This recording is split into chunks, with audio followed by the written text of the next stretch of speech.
Hello everyone, welcome back to our channel. So, let me paint a picture for you now. You are in the CELPIP speaking test, and suddenly the screen flashes a scenario like your friend is freaking out about moving to a new city alone. What advice would you give them? And boom, you have got 30 seconds to plan and 90 seconds to sound like a wise, friendly genius. Feeling the heat already?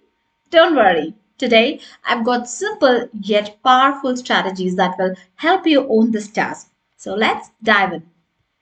Let's break it down in simple way. What they are really testing, the assessors. They don't want a perfect answer. So they will just assess whether your ideas are helpful and are relevant. Are your suggestions are easy to follow or not? And do you sound polite and confident? Are your sentences are smooth and natural? So these are the things what the self-examiners look for. All right, so here is my super practical four-step plan. This is a pretty important plan. You can grab a notepad and a pen. Please make a note of it so that you can apply it in real life strategy. Okay, so you can think of this as talk like a real friend framework. Okay, the step one here is show empathy right away. Start with something that shows you care for them.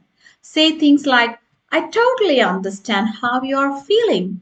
Or else you can say in this way, like, that sounds like a tough spot to be in.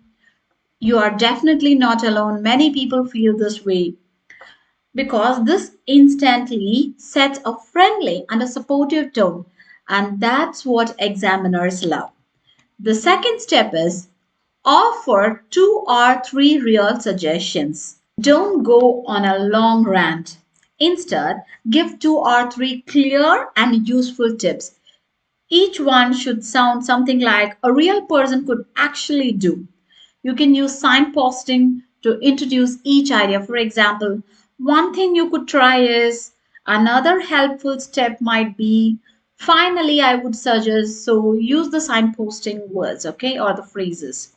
This helps you stay organized and makes it easier for the listeners to follow along.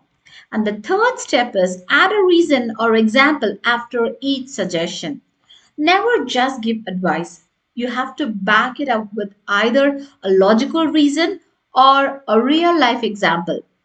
Instead of saying, like, talk to your boss, you can say something like, talk to your boss because most managers appreciate honesty and you might be able to come up with a plan together that works for both of you better.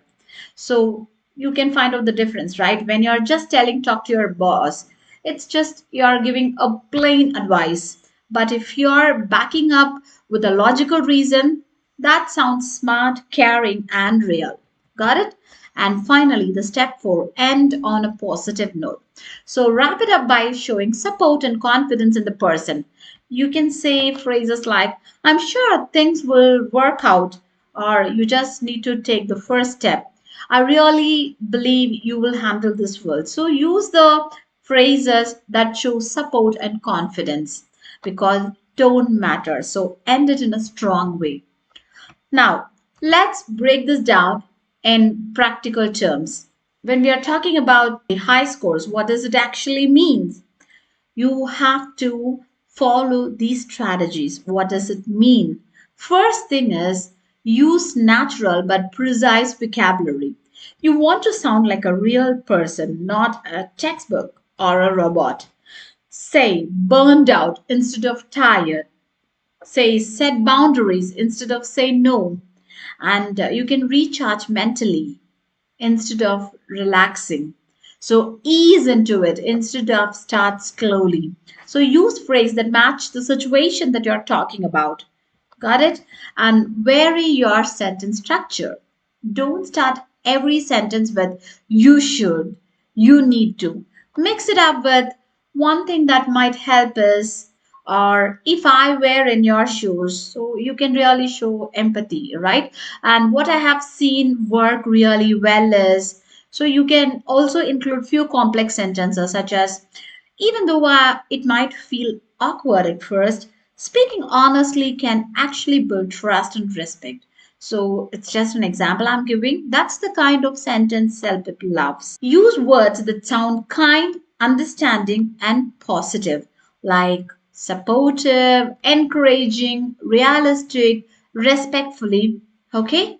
Now let's talk real for a second. There are a bunch of things you definitely want to avoid if you want a good score. Let's go through them one by one, like we are just chatting over coffee.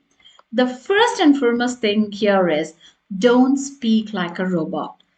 You are nervous, you are trying to sound formal or correct. But if your voice sounds flat and robotic, the examiner is going to tune out. So avoid this, saying like, I am going to the store because I need milk. No. Instead, say like, oh, I'm heading to the store, just need to grab some milk actually. See the difference. So keep your tone natural, like you are telling a story or chatting with a friend. Self-pep loves natural speech. That's the whole point of the test. Got it? And the second one is don't panic over mistakes. I'll tell you a secret. Nobody speaks perfectly, not even native speakers. So if you mess up a word or mix your grammar a bit, don't freak out. Seriously. If you're saying like sorry, I went to the park, too much correction and it will get messy, right? Don't do that.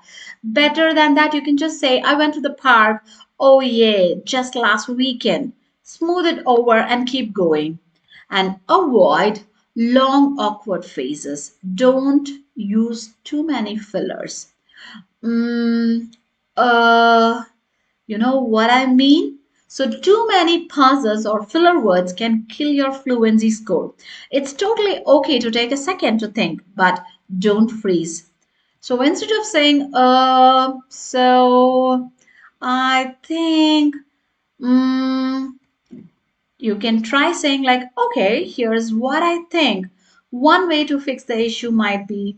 So, use phrases to buy yourself a second to think, like, okay, here's what I think. So that means you're giving a second to think about what should come next, right? So you can use the phrases in this way. Now, the next one is don't just give yes or no answers. So no short or no one word answer. Self-pep is not a police interrogation. If they ask, do you prefer summer or winter? Don't say summer. That's not the way. That's a one-way ticket to low score. So what you should do is to elaborate, give reasons, examples, and details.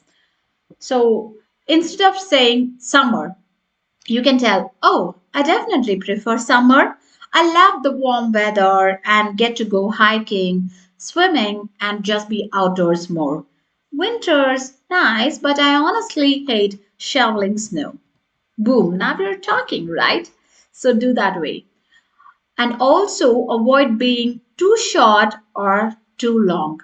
There is a sweet spot for how long your answer should be. Don't cut your answer off too soon, but don't go on a 5 minute speech either. If it's too short, like my favorite hobby is reading, that's all. Come on, you need to speak more, right? And if it is too long, that is also not acceptable. So you should know how to speak clear, smooth, and at the right length. Remember that. And the next one is don't be overly formal. This is not an essay, and you don't have to sound like a professor. If you're saying like the optimal method for improving urban transportation infrastructure is so and so, no, it's very formal, right? So the better way could be, I think the best way to improve city transportation is to invest in more buses and bike lanes. That way people have more choices and traffic won't be as bad. Simple, right? So you can use everyday language. That's what self-help is all about. Remember, and don't freeze during the preparation time. Don't waste your preparation time. Before each task, you get some time to prepare, usually 30 seconds. So use it wisely. Don't just stare at the timer. So quickly plan your beginning, middle, and the end. Think of 2 to 3 points you want to talk about, and then don't write full sentences, just keywords to guide you. For example, for a question like describe your favorite restaurant, you might write pizza spot, cozy, amazing crust, go every Friday, friends, good music. That's all you need. Then you're ready to talk. So just take down short notes instead of writing more points. And the next one is avoid trying to sound perfect. This one is really big. You're not being judged on perfection.